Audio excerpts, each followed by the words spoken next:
So hey guys, welcome back to another video and for some reason आज की voice over मैं कर रही हूँ। तो बिना किसी देर के वीडियो को शुरू करते हैं। तो हमारे एपिसोड की स्टार्टिंग होती है और हमें सिटी का सीन दिखाया जाता है जहाँ पर लुओ फेंग और उसकी वाइफ आपस में बात कर रही होती है और उसकी वाइफ उससे कह रही होती है कि तुम्हें नहीं लगता कि पुराने कपड़े को पहनना ज्यादा कंफर्टेबल है, और अब तो तुम काफी ज्यादा फेमस इंसान भी हो, तो इसलिए तुम्हें ऐसे यहाँ पर यूँ नहीं घूमना चाहिए। जिसके साथ ही वो उसे ग्लासेस पहना देती, जिसके बाद वो उसका हाथ पकड़कर वहाँ से जाने लगती है। वहीं जाते वक्त हम देखते हैं कि लुओ फेंग की नजर एक बर्गर शॉप पर पड़ती है, जिसे देखकर वो उससे देखकर मुस्कुराता है और कहता है कि मैंने एक्सपेक्ट नहीं किया था कि हमारी स्कूल टाइम का बर्गर शॉप अभी भी यहाँ पर स्ट्रीट पर अवेलेबल होगा। जिस पर उसकी वाइफ हंसते हुए कहती है कि हाँ, तुमने सही कहा। और जब अर्थ ट्रांसफॉर्मेशन प्लांट लॉन्च किया गया था, सभी लोग इसी बात पर अग्रीड हुए थे कि जिस एनवायरनमेंट में हम सभी लोग ग्रो हुए हैं वो हमारे लिए काफी ज्यादा यादगार होने वाला है। जिसके बाद हम देखते हैं कि वहाँ पर एक लेडी उन दोनों के लिए बर्गर्स लेकर आती है, जिसे खाने के बाद लुओ फेंग कहता है कि इसका टेस्ट अभी भी हमारे पास्ट जैसा ही है। तभी हम देखते हैं कि वहाँ पर काफी ज्यादा शोर शराबे की आवाज आने लगती है। ये देखकर जैसे ही वो दोनों बाहर की तरफ नजर दौड़ाते हैं, हम देखते हैं कि कुछ बदमाश वहाँ पर किसी को परेशान कर रहे होते हैं और वो लोग कहते हैं कि इस जगह को जल्द से जल्द खाली करो क्योंकि ये हमारे बॉस का इलाका है। जिस पर वो लड़का उस बदमाश से कहता है कि तुम्हें यहाँ पर ये सब करने की कोई जरूरत नहीं और भूलो मत ये यांगजो सिटी है। जिस पर वो बदमाश कुर्सी पर अपना पैर जमाते हुए कहता है कि हाँ, तुमने सही कहा, ये यांगजो सिटी है, लुओ की यांगजो सिटी। और लुओ फैमिली को कोई फर्क नहीं पड़ता कि आखिर उनकी सिटी में क्या हो रहा है क्योंकि एंटायर गैलेक्सी उन्हीं को बिलोंग करती है। और अगर तुमने लुओ फैमिली के किसी भी मेंबर को प्रोवोक करने की कोशिश की तो तुम्हारा अंजाम बहुत ही ज्यादा बुरा होगा। ये देखकर हम देखते हैं कि वहाँ मौजूद काफी सारे लोग शॉक्ड होते हैं। वहीं पास ही लुओ फेंग ये सारी बातें सुन रहा होता है और वो कहता है कि मुझे देखना होगा कि आखिर ये कौन है। तभी वहाँ पर एक बड़ा सा स्पेस क्राफ्ट भी आ जाता है, जिसे देखकर वो सभी लोग इसे लुओ का बताने लगते हैं। तभी वहाँ पर मास्टर लुओ भी आ जाता है जो कि एक लड़की के साथ होता है। ये देखकर लुओ फेंग कहता है कि इसका लास्ट नेम भी लियो है। जिस पर उसकी वाइफ उसे धीमी आवाज में बताती है कि ये तुम्हारी 8th जनरेशन का ग्रैंडसन है। जिसके बाद हम देखने की वो बदमाश सीधा उस आदमी के पास जाकर कहता है कि बॉस आप आ गए। तभी वो सीधा उसे एक जोरदार थप्पड़ लगाता है और उससे कहने लगता है कि आखिर तुम्हारी हिम्मत कैसी हुई यहाँ पर इतना सब तोड़ फोड़ करने की, और तुम्हारी हिम्मत कैसी हुई हमारी लुओ फैमिली को एम्बेरस करने की। ये देखकर हम देखते हैं कि लुओ फेंग थोड़ा स्माइल करता है और जिसके बाद वो लड़का सीधा जाकर उस दूसरे लड़के की तरफ हाथ बढ़ाता है और उससे कहता है कि मुझे माफ करना कि मेरे आदमी ने तुम्हारे साथ इतना बुरा बिहेव किया, और चिंता मत करो, मैं आगे इस पर नजर रखूंगा कि आगे दोबारा से ऐसी हरकत रिपीट ना हो। जिसके बाद वो उसे यहाँ से जाने की सलाह देता है और थोड़ा रेस्ट करने को भी कहता है। पर जिसके बाद ही हम देखते हैं कि जैसे ही वो लड़का वहाँ से चला जाता है, वो अपने बंदे को इशारा करते हुए कहता है कि ऐसी कोई जगह ढूंढो जहाँ पर कोई भी लोग ना हो, और जिसके बाद तुम इस लड़के को एक अच्छा खासा सबक सिखाना, क्योंकि मैं नहीं चाहता कि किसी को भी हमारी सच्चाई के बारे में पता चले और कोई बड़ा सीन क्रिएट हो। जिसके साथ ही हम देखते हैं कि उसका ऑर्डर पाते ही वो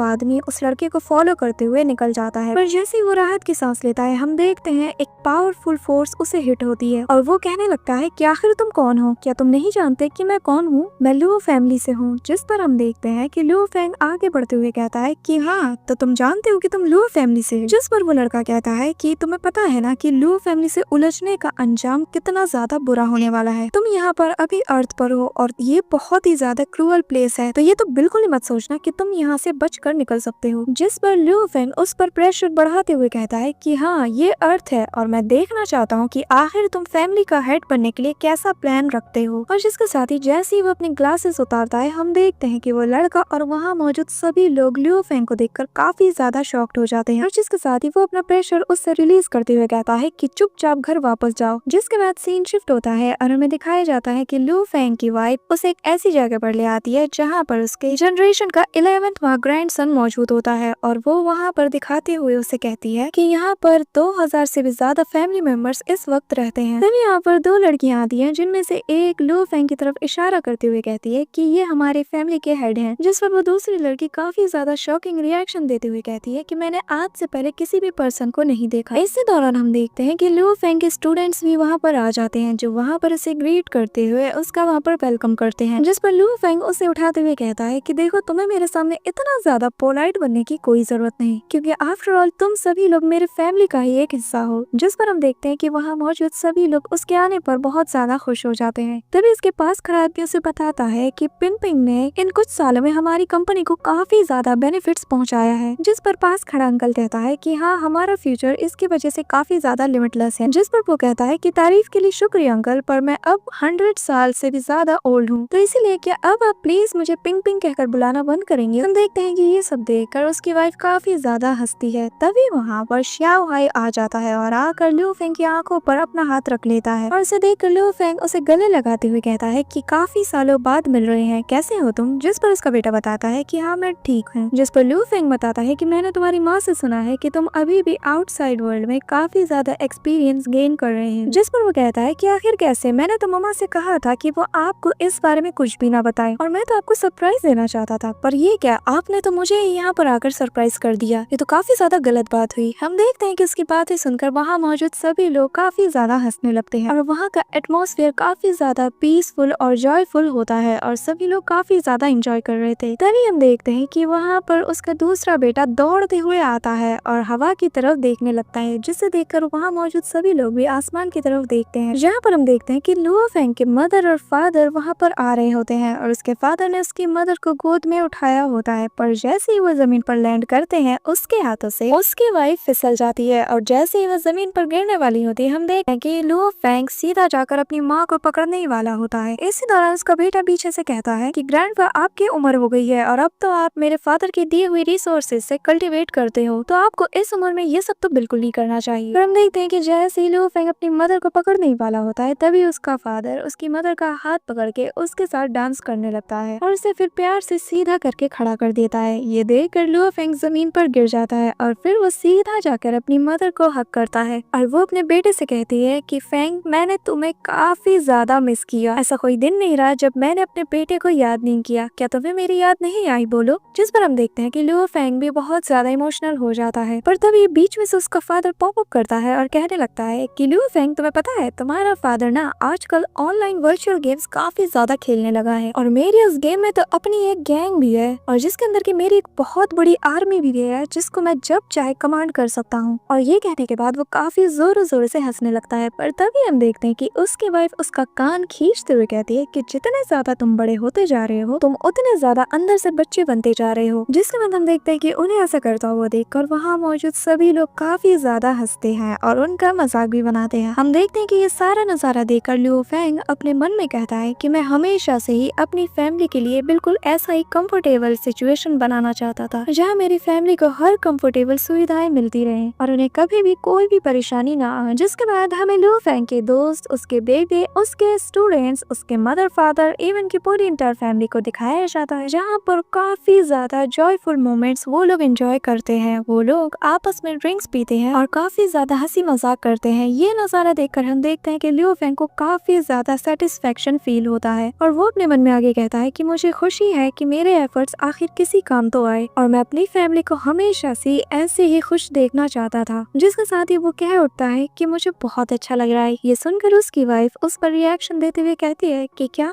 आखिर तुमने क्या कहा। जिस पर वो बताता है कि कुछ नहीं। तभी हम देखते हैं कि उसका एक स्टूडेंट वहां आकर उससे कहता है कि बॉस, हमने सारी तैयारियां कर ली हैं और सभी लोग आपके इंतजार में हैं। जिसके बाद लिऊ फेंग आगे बढ़ते हुए वहां मौजूद सभी को चीयर करता है और सभी को काफी ज्यादा कांग्रेचुलेट भी करता है कि तुमने काफी अच्छा काम किया। वो उनमें से काफी लोगों की पीठ पे थपथपाता है कि मुझे तुम्हारे बारे में काफी सारी न्यूज सुनने को मिली है और बहुत अच्छे, ऐसे ही मन लगाकर काम करते रहो। इसी दौरान हम देखते हैं कि वहाँ पर काफी सारे लोग लिऊ फेंग की भी तारीफें करते हैं और तभी एक छोटा सा बच्चा उसके सामने आ जाता है और वो उसके सामने आकर अपनी बाहें फैला देता है। ये देखकर हम देखते हैं कि तभी वहाँ पर उसकी माँ आ जाती है और उसे वहाँ से ले जाने लगती है और तभी लिऊ फेंग बहुत ही जेंटली उस बच्ची को अपनी गोद में उठा लेता है और जिसके बाद वो उस बच्चे से कहने लगता है कि छोटे बच्चे, तुमने काफी अच्छा काम किया और इसके लिए मैं तुम्हें रिवॉर्ड भी दूंगा। ये सुनकर हम देखते हैं कि वहाँ मौजूद सभी लोग काफी ज्यादा खुश हो जाते हैं। जिसके बाद वो उस बच्चे को लेकर हवा में उड़ते हुए सभी के सामने आ जाता है और कहता है कि पर मैं एक बात कहना चाहता हूँ कि यहाँ पर कुछ ऐसे लोग भी हैं जो अपने फैमिली के नाम, रेपुटेशन और उनके रिसोर्स को अपने गलत कामों में इस्तेमाल करने के लिए लगाते हैं। अब तुम लोग भी समझ गए हो कि ये मैसेज उसका किसके लिए था। हम देखते हैं कि लिऊ यानचेंग का मुंह लटक जाता है और लिऊ फेंग आगे कहने लगता है कि as a leader of Liu family मैं यहाँ पर लिऊ फैमिली के मेंबर्स के लिए कुछ रूल्स बनाना चाहता हूँ। और जिसके बाद वो लिऊ यानचेंग का नाम लेते हुए कहता है कि तुम सुन रहे हो ना, तुम्हारे सारे बुरे काम और अब तक जो भी तुमने किया है उन सभी की रिपोर्ट्स मेरे पास आ चुकी है और अब वक्त है कि तुम्हें पनिशमेंट दिया जाए। हम देखते हैं कि ये सुनकर लियो यानजिंग अपने घुटनों पर आ जाता है और काफी ज्यादा डरा हुआ नजर आता है, जिसके बाद लियो फेंग उससे कहता है कि हमारा क्लैन एक पब्लिक ट्रायल को कंडक्ट करेगी और उसी में तुम्हारा डिसीजन लिया जाएगा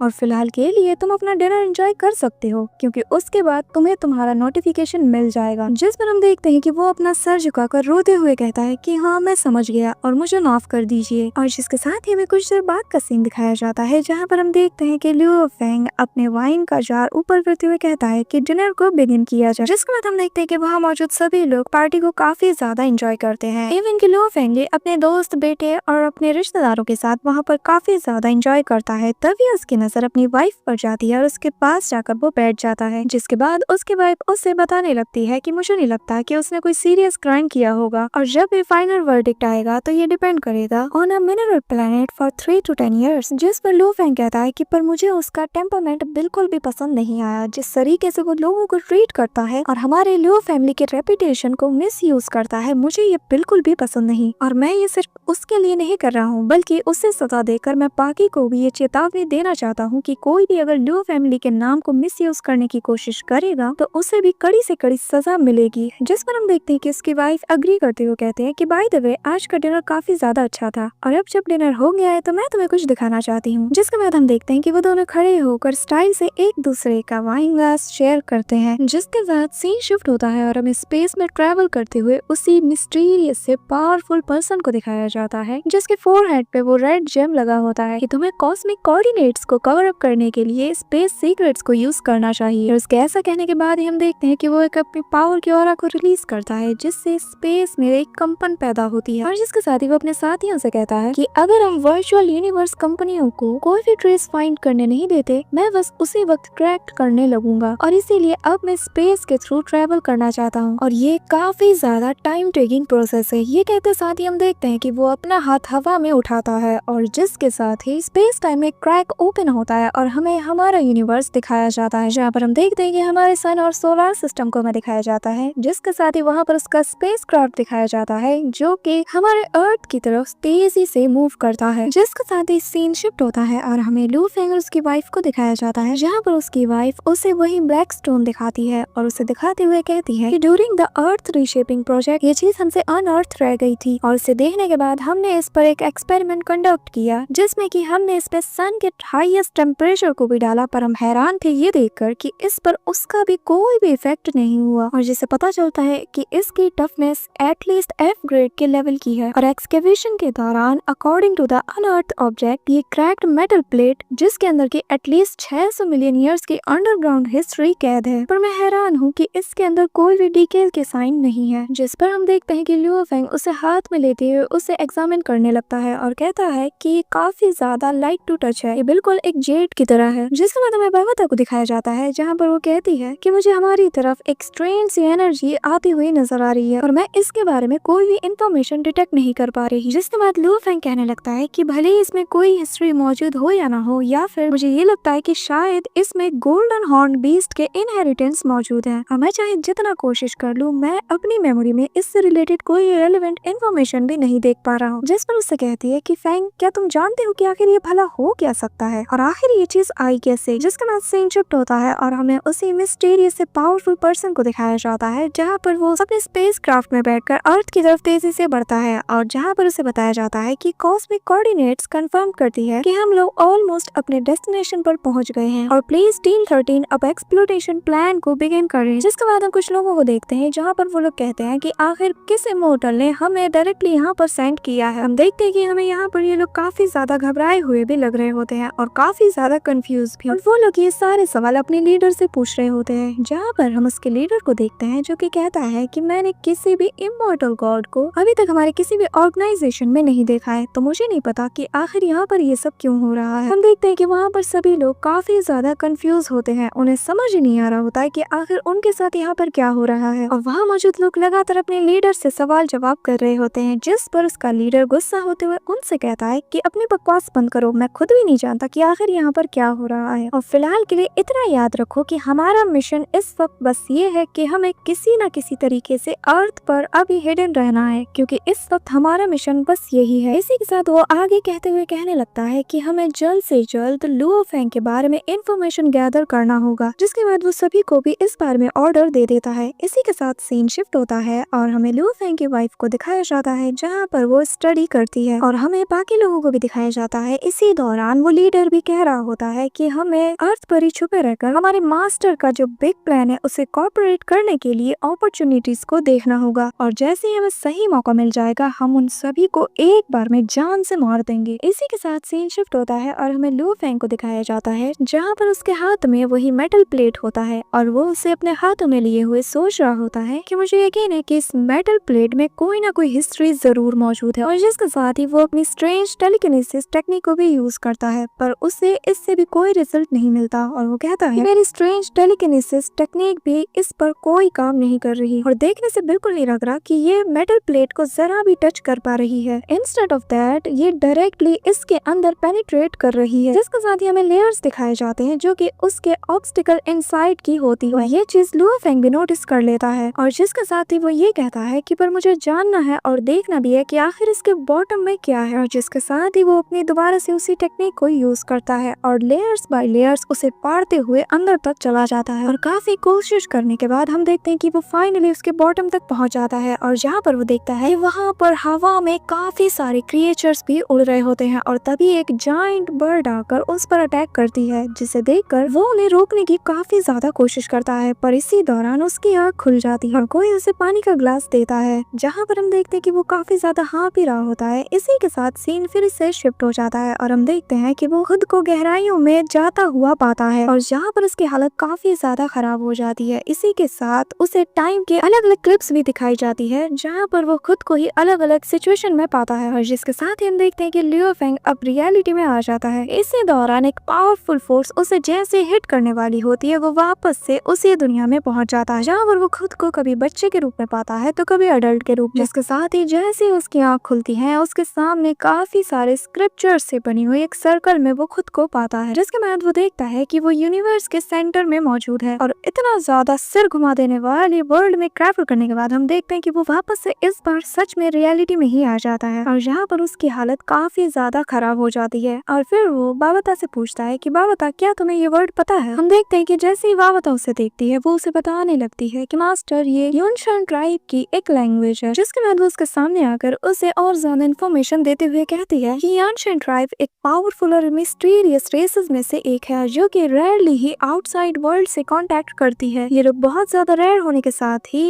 इंडिविजुअली एक्सट्रीमली पावरफुल भी हैं। जिसके बाद बाबता उसके सिर पर अपना फिंगर पॉइंट आउट करते हुए कहती है कि जब आप ओरिजिनल सीक्रेट रियलम के एक मेंबर बने तो मुझे लाइब्रेरी में से इनसे रिलेटेड कुछ इन्फॉर्मेशन भी मिली। इसी दौरान लू फेंग को जैन क्रॉप्स में से एक मैसेज मिलता है कि सारे गार्बेजेस और डेब्रिसेस को यूनिवर्स और स्टार्स में ट्रांसफॉर्म कर दिया जाएगा। उसके साथ ही वो गार्बेज स्टार फील्ड की फोटोज भी उसे दिखाता है, और फिर वो आगे कहने लगता है कि पर यहाँ पर काफी सारे लोगों की तादाद है जो कि रिस्पॉन्सिबल है सॉर्टिंग और सेलिंग के लिए। जिस पर वो कहता है कि मैं तुम्हें मेरे फ्रेंड का कॉन्टैक्ट नंबर दे सकता हूँ और तुम उसे कॉन्टैक्ट कर सकते हो और इस बारे में बात कर सकते हो, और जो कि one of the 9 garbage star regions में से एक है, और जो कि साथ ही one of the leaders of Wulong star region है। जिसके बाद हम देखते हैं कि ये सारी इन्फॉर्मेशन मिलने के बाद लुओ फेंग उसे थैंक्स कहता है, जिसके बाद वो आगे कहने लगता है कि मुझे लगता है कि केएन शिनजू के पब्लिकेशन में अभी काफी ज्यादा डिफिकल्ट आ सकती है, और मुझे लगता है कि क्यों ना हम सबसे पहले थोड़े ज़र्क कॉर्प्स को बाय करें, और जिसके होने के साथ ही एरेना ज़र्क वॉरियर्स के साथ ट्रेनिंग स्टार्ट कर सकती है। इसी के साथ सीन शिफ्ट होता है और हमें उसी मिस्टीरियस से पर्सन को दिखाया जाता है, जहाँ पर वो अंदर आता है और वो कह रहा होता है कि मैं अंदर जाना चाहता हूँ। जिस पर पास खड़ा साथी उससे कहता है कि क्या हमारे मास्टर के लिए इस वक्त लुओ फेंग से मिलना इतना ज्यादा नेसेसरी है। जिस पर वो कहता है कि तुम जानते हो कि उसका टीचर एक ट्रू आई किंग है और उसका करंट बॉडीगार्ड जो कि ट्रू आई किंग का एक आउटस्टैंडिंग डिसाइपल में से एक है, and as far as I know मेरी पावर मार्क्विस इमोर्टल लेवल तक पहुंच चुकी है और मैं अच्छे से जानता हूँ कि मैं क्या कर रहा हूँ, तो तुम बीच में मत बोलो। जिस पर हम देखते हैं कि उसके सर्वेंट्स वहाँ पर चुपचाप खड़े हो जाते हैं और वो लोग अपने मास्टर से काफी ज्यादा डरे हुए भी नजर आते हैं, यहाँ तक कि वो उसके सामने कुछ भी नहीं बोल पाते। अब हम नेक्स्ट एपिसोड में देखेंगे कि आखिर ये मिस्टीरियस सा पर्सन लू फेंग में इतना ज्यादा इंटरेस्टेड क्यों है और वो उसके बॉडीगार्ड में भी इतना ज्यादा इंटरेस्टेड क्यों ले रहा है। So that's it for today guys. I hope कि तुम सबको आज की वीडियो काफी ज्यादा पसंद आई होगी। अगर हाँ तो वीडियो को लाइक करना, चैनल पर नहीं होता सब्सक्राइब करना। एंड फॉर सम रीजन सबा आज की वॉइस ओवर नहीं कर पाए, उसकी तबीयत थोड़ी खराब है और वो नहीं चाहती थी कि उसके ऑडियंस को एक भी एपिसोड मिस हो, तो इसलिए आज की वॉइस मैं दे रही थी। So guys that's it for today and I hope कि नेक्स्ट एपिसोड में हमें काफी ज्यादा मजा आने वाला है। तुम लोग कमेंट करके बता सकते हो कि तुम्हारा बेस्ट मोमेंट क्या था। तो मिलते हैं नेक्स्ट वीडियो में, तब तक के लिए बाय।